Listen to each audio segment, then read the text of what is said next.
Ada saat-saat dalam hidup di mana rasanya tidak ada yang benar-benar membantu. Kita bangun pagi dengan dada berat, bukan karena ada yang salah secara nyata, tapi karena sesuatu dalam diri terasa retak. Kita mencoba tetap berjalan, kita tetap bekerja, tetap bicara, tetap tersenyum, tapi semua terasa seperti topeng. Dan di balik itu semua, ada satu pertanyaan sunyi yang terus mengendap. Sampai kapan aku bisa bertahan? Dunia hari ini terlalu cepat, terlalu bising, terlalu menuntut. Kita didorong untuk kuat, tapi tak pernah diajarkan bagaimana caranya tidak hancur. Disinilah stoikisme masuk, bukan sebagai motivasi kosong, bukan sebagai pelarian, tapi sebagai latihan untuk jiwa. Marcus Aurelius tidak menulis catatannya karena hidupnya mudah. Ia menulis karena hidupnya penuh tekanan, penuh politik, perang, kematian, dan pengkhianatan. Namun ia tetap bisa berkata, jika kamu terluka oleh sesuatu dari luar, itu karena kamu telah membiarkannya masuk ke dalam.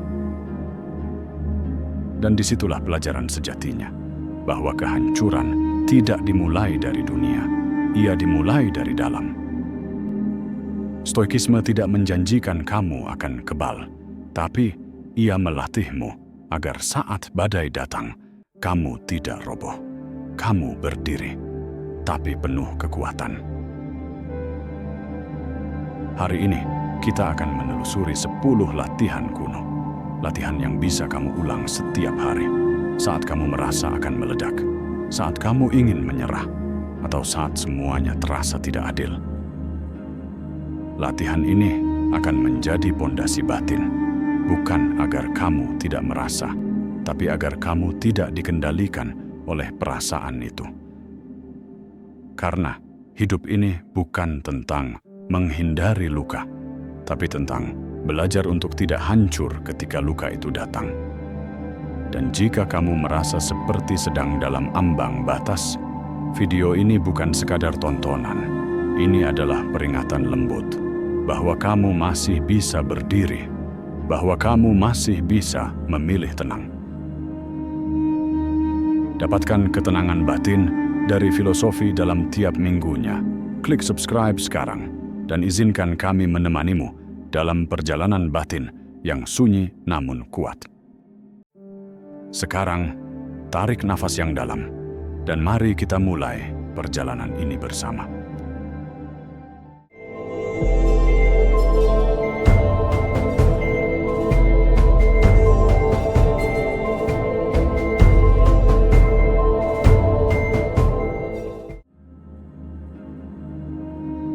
Latihan pertama, mengamati tanpa bereaksi.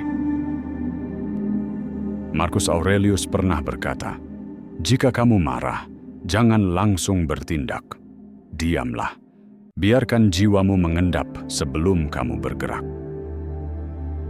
Di dunia yang mendesak kita untuk segera merespons, diam adalah bentuk kekuatan yang tak terlihat. Kita terbiasa bereaksi cepat pada hinaan, kritik, ketidakadilan, atau ucapan menyakitkan. Otak kita, karena terbiasa diserang, mengaktifkan mode bertahan, serang balik, marah, atau menghindar.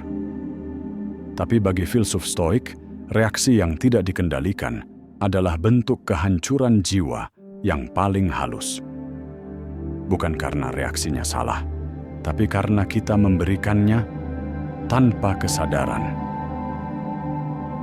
Bayangkan seseorang yang tumbuh dalam lingkungan yang penuh konflik. Di masa kecilnya, ia selalu harus cepat merespons agar selamat, menebak emosi orang lain, menduga situasi sebelum meledak. Sekarang, saat ia dewasa, tubuhnya masih menyimpan refleks itu.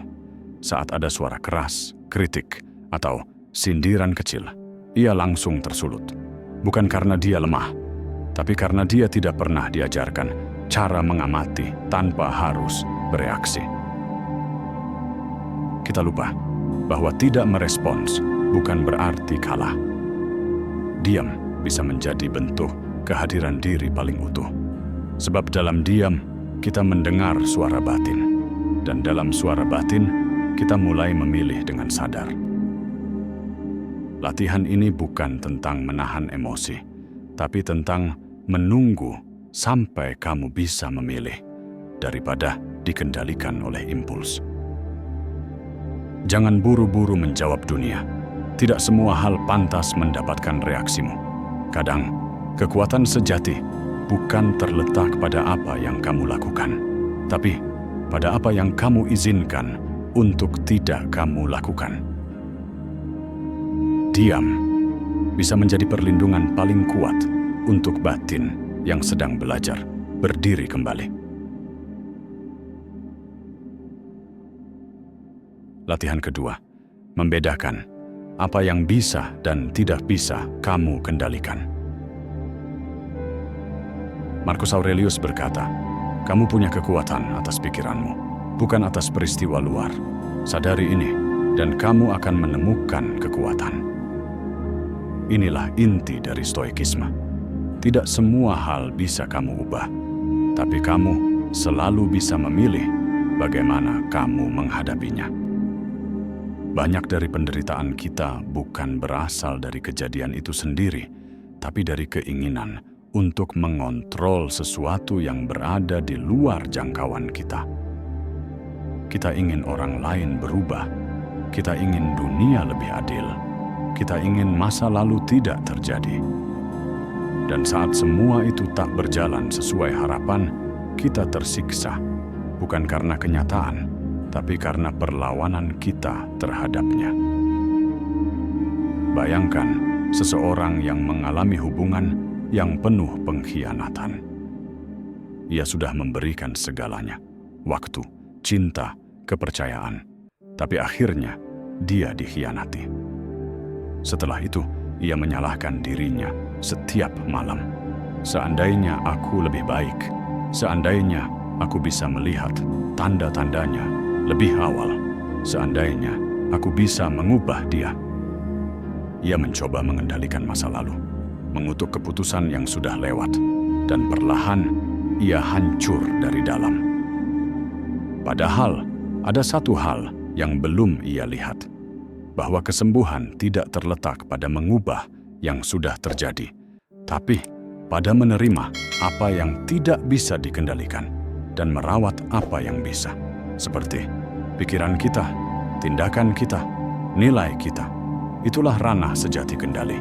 Di luar itu, biarkan pergi.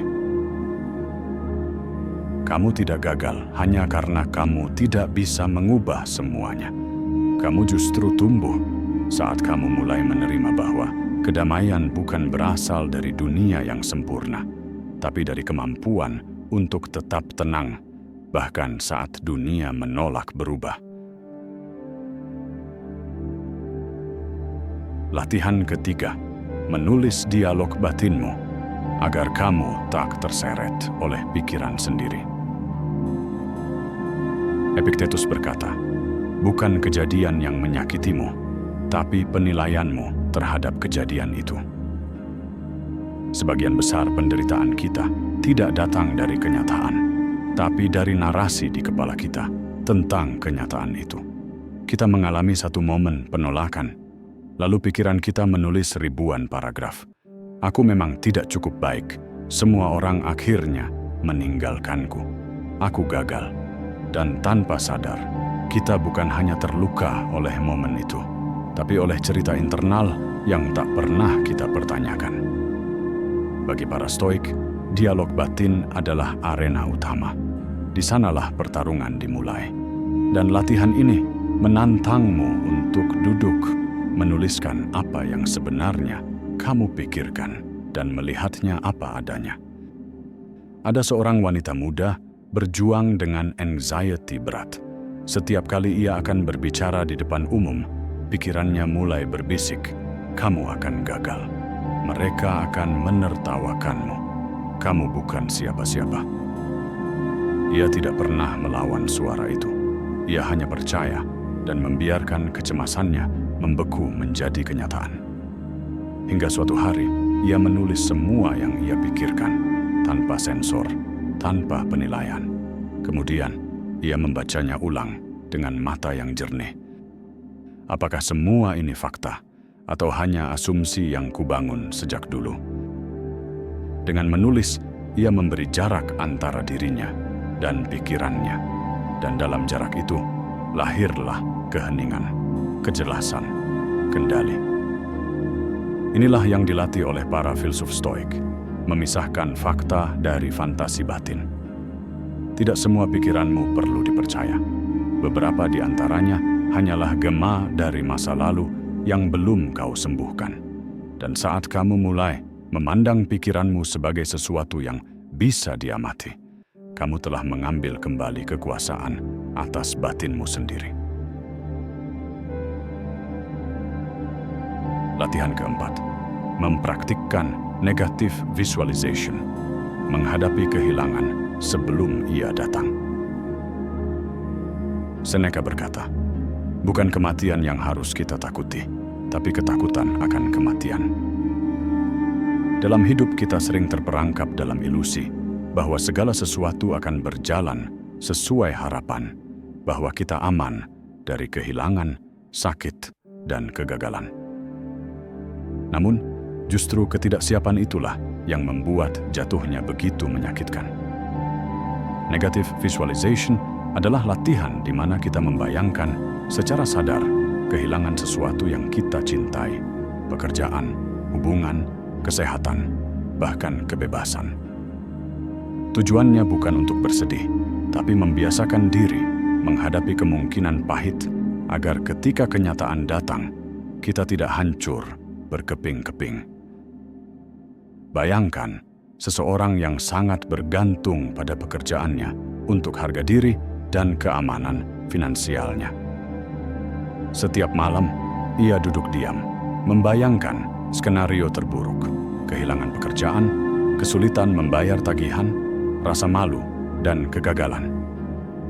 Pada awalnya, pikiran itu menakutkan, tapi perlahan ia mulai menerima bahwa hidup tidak selalu adil, dan kadang kehilangan adalah bagian dari perjalanan. Dengan berlatih visualisasi ini, saat ia akhirnya menghadapi PHK, rasa panik dan depresi yang biasa datang menjadi jauh lebih terkendali. Ia tahu bagaimana merelakan tanpa kehilangan dirinya sendiri. Ketika kita membiasakan diri membayangkan kehilangan, kita tidak menjadi pesimis. Kita menjadi kuat. Kekuatan sejati datang dari kesiapan menerima apapun yang dunia berikan tanpa kehilangan ketenangan batin. Latihan kelima, membatasi keinginan agar tidak terperangkap dalam lingkaran ketidakpuasan. Epictetus berkata, bukan hal-hal itu sendiri yang mengganggu kita, tapi pandangan kita tentang hal-hal itu. Kita hidup dalam dunia yang terus menggoda dengan janji kebahagiaan lewat memiliki lebih banyak barang, pengakuan, kesuksesan. Namun, semakin banyak yang kita inginkan, semakin besar risiko kita jatuh ke dalam jurang ketidakpuasan dan kegelisahan. Latihan ini mengajak kita untuk mengenali batas kebutuhan versus keinginan dan secara sadar menahan diri dari mengejar keinginan yang berlebihan, yang seringkali hanya menambah kegelisahan batin. Bayangkan seseorang yang setiap hari merasa kurang, selalu membandingkan diri dengan orang lain di media sosial, merasa hidupnya tidak cukup sempurna tanpa barang terbaru atau pencapaian baru. Kecemasan dan stresnya bertambah seiring usaha mengejar keinginan itu. Dengan menerapkan latihan membatasi keinginan, dia mulai belajar menghargai apa yang sudah dimiliki, menemukan kebahagiaan dalam kesederhanaan dan rasa syukur. Ia menyadari bahwa kebahagiaan sejati bukan dari benda atau pengakuan, tapi dari ketenangan batin yang datang dari menerima diri dan hidup apa adanya. Mengurangi keinginan bukan berarti menyerah pada hidup, melainkan membebaskan jiwa dari rantai ketidakpuasan. Di sanalah letak kedamaian sejati yang tak tergoyahkan oleh dunia luar. Latihan ke-6. Latihan pengendalian diri dalam situasi sulit. Seneca berkata, kita tidak dirugikan oleh kejadian itu sendiri, tapi oleh pendapat kita tentang kejadian itu. Pengendalian diri adalah inti dari ketangguhan batin stoik. Tidak mudah untuk tetap tenang saat dunia tampak menghancurkan kita atau saat emosi gelap membanjiri pikiran. Latihan ini mengajak kita untuk berlatih menjaga keseimbangan batin, terutama saat berada di tengah badai hidup. Bayangkan seseorang yang menghadapi tekanan berat di tempat kerja atau konflik keluarga. Rasa marah, kecewa, atau takut bisa dengan mudah mengambil alih. Namun, jika ia mampu menarik napas dalam-dalam dan mengingat bahwa ia bisa memilih bagaimana merespon, ia mulai menguasai dirinya. Ia belajar melihat situasi itu sebagai tes kekuatan batin, bukan sebagai ancaman yang harus dihindari. Dengan latihan ini, ia mulai membangun kebiasaan menahan ledakan emosi negatif dan memilih sikap tenang yang memberi ruang bagi solusi dan kedamaian. Pengendalian diri bukan tentang menekan perasaan, tapi tentang mengarahkan energi batin ke tempat yang membangun ketenangan, bukan kehancuran. Disitulah kekuatan sejati jiwa terbentuk. Latihan ke-7.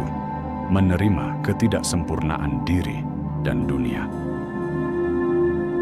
Epictetus berkata, jangan berharap segala sesuatu berjalan sesuai keinginanmu, melainkan terimalah apa yang sudah ditetapkan oleh alam. Menerima ketidaksempurnaan bukan tanda menyerah, tapi langkah keberanian terbesar menuju kedamaian batin. Dunia dan diri kita penuh dengan kekurangan, kesalahan, dan hal-hal yang tak bisa kita kendalikan.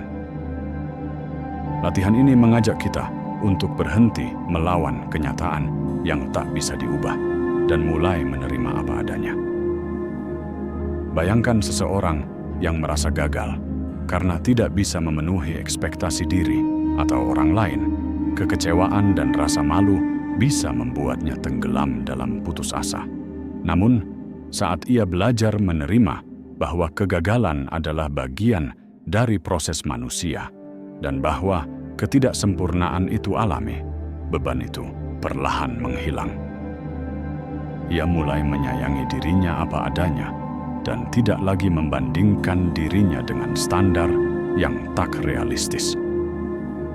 Dengan menerima ketidaksempurnaan, jiwa menjadi ringan dan lebih kuat menghadapi segala badai. Ketidaksempurnaan adalah tanah tempat kekuatan sejati tumbuh. Dengan penerimaan, jiwa merdeka dari belenggu harapan kosong. Latihan ke-8. Memahami bahwa perubahan itu pasti. Heraklitus berkata, tidak ada yang tetap kecuali perubahan itu sendiri. Perubahan adalah hukum alam yang tak bisa dielakkan. Seorang stoik sejati memahami bahwa segala hal di dunia ini, perasaan, keadaan, bahkan diri kita senantiasa berubah. Melawan perubahan hanya akan menimbulkan penderitaan, sementara menerima dan menyesuaikan diri adalah kunci ketenangan batin. Bayangkan saat seseorang sedang menghadapi perpisahan atau kehilangan pekerjaan. Perasaan sedih, takut, dan kehilangan kendali wajar muncul. Namun, dengan menyadari bahwa ini hanyalah fase yang akan berlalu, bukan akhir segalanya, seseorang bisa mulai membuka hati untuk menerima kenyataan. Ia belajar menyesuaikan diri, membangun kembali hidupnya sedikit demi sedikit, tanpa terjebak dalam penyesalan atau kemarahan yang berkepanjangan. Ketika kita memahami perubahan sebagai bagian alami dari hidup, kita menjadi lebih kuat dan tidak mudah hancur. Dalam arus perubahan, jiwa yang tenang berlayar tanpa takut karam, karena tahu badai pasti berlalu. Latihan ke-9, melatih kesabaran dalam ketidakpastian. Epiktetus berkata, "Jangan berharap segala sesuatu berjalan sesuai keinginanmu, tapi belajarlah mencintai apapun yang terjadi." Kesabaran bukan hanya soal menunggu waktu berlalu, tapi kemampuan untuk menerima ketidakpastian dan keadaan yang tidak sesuai harapan tanpa kehilangan ketenangan. Seorang Stoik tahu bahwa dunia ini penuh ketidakpastian dan berusaha keras mengendalikan semua hal hanya akan menguras jiwa. Bayangkan, kamu sedang menunggu hasil sebuah keputusan penting, mungkin lamaran kerja, hasil ujian, atau pengobatan medis. Rasa cemas dan gelisah adalah reaksi alami, tapi jika kamu membiarkan rasa itu menguasai, mentalmu akan terganggu.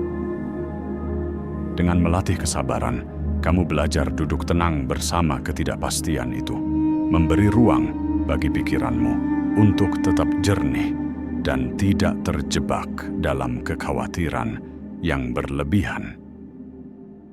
Ketika kamu menerima bahwa tidak semua hal bisa kamu kendalikan, kamu membebaskan dirimu dari tekanan batin. Kesabaran adalah benteng kokoh yang menjaga jiwa dari kerusakan saat dunia terus berubah tanpa kepastian.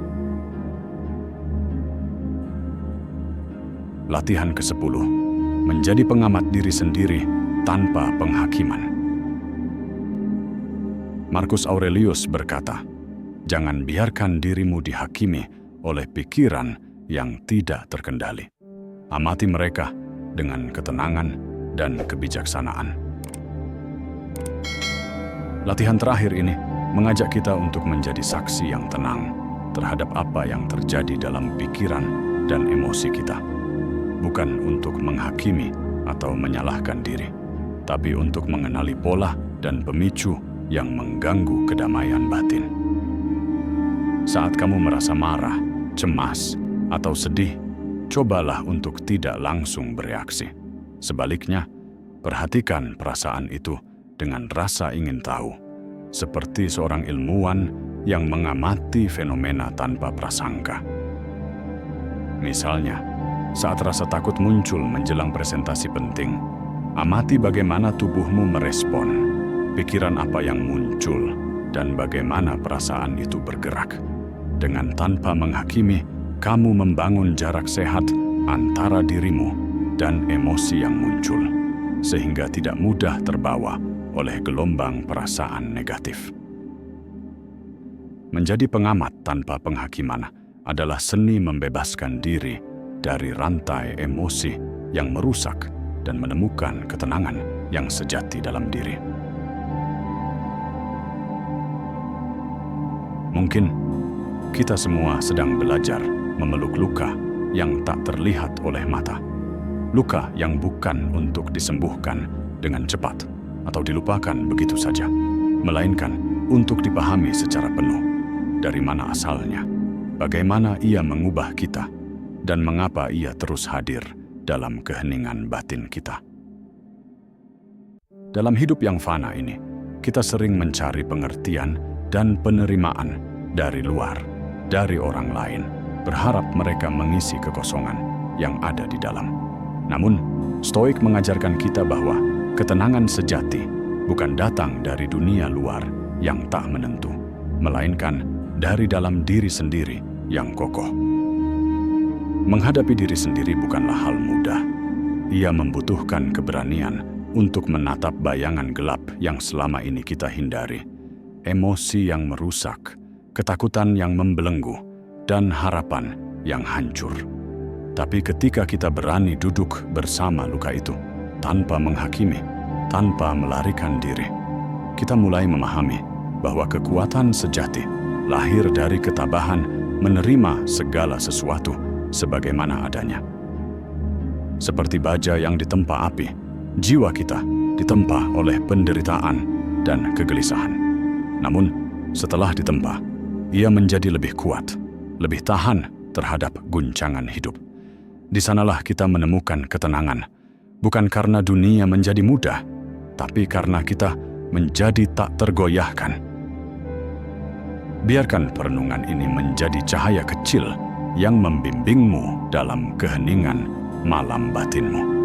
Jangan takut menghadapi dirimu sendiri, sebab dalam keberanian itu kita menemukan kebebasan yang sejati. Pada akhirnya, kita semua sedang menyusun kembali diri kita dari reruntuhan yang ditinggalkan oleh harapan-harapan yang patah, oleh luka-luka yang tak kunjung sembuh, dan oleh dunia yang tak pernah benar-benar bisa kita kendalikan. Latihan stoik bukanlah pelarian dari kenyataan, melainkan jalan untuk menatap kenyataan itu dengan mata yang jernih dan hati yang tenang. Ini bukan tentang menenangkan dunia, karena dunia akan terus berputar dengan kekacauan dan ketidakpastian, melainkan menenangkan diri agar dunia tak lagi mengguncang kita dengan mudah. Ketabahan bukan berarti kita tidak merasakan sakit atau kesedihan, melainkan kemampuan untuk tetap berdiri teguh ketika badai datang menerpa. Kita bukan budak dari emosi yang merusak, melainkan penguasa atas pikiran dan tindakan kita sendiri. Jiwa yang stoik tahu bahwa kekuatan terbesar bukan berasal dari luar, tapi dari dalam. Ia berdiam di ketenangan batin yang tak tergoyahkan, yang tetap bersinar walau gelap mencekam. Dan di sana, dalam keheningan itu, kita menemukan kebebasan sejati. Kebebasan untuk hidup tanpa beban penilaian, tanpa ketergantungan pada pengertian orang lain, dan tanpa ketakutan akan apa yang belum terjadi. Ini adalah perjalanan panjang dan penuh perjuangan, tapi percayalah, setiap langkah membawa kita lebih dekat pada diri kita yang sejati, yang utuh, dan yang kuat. Kalau latihan-latihan ini menyentuh batinmu dan membantumu membangun ketahanan jiwa, bantu kami tumbuh dengan klik subscribe sekarang juga. Jadikan filosofi stoik sebagai penuntun setiap langkahmu, sebagai pelita di malam gelap dunia yang penuh ketidakpastian ini. Bersama Stoik Abadi, kita tidak berjalan sendiri.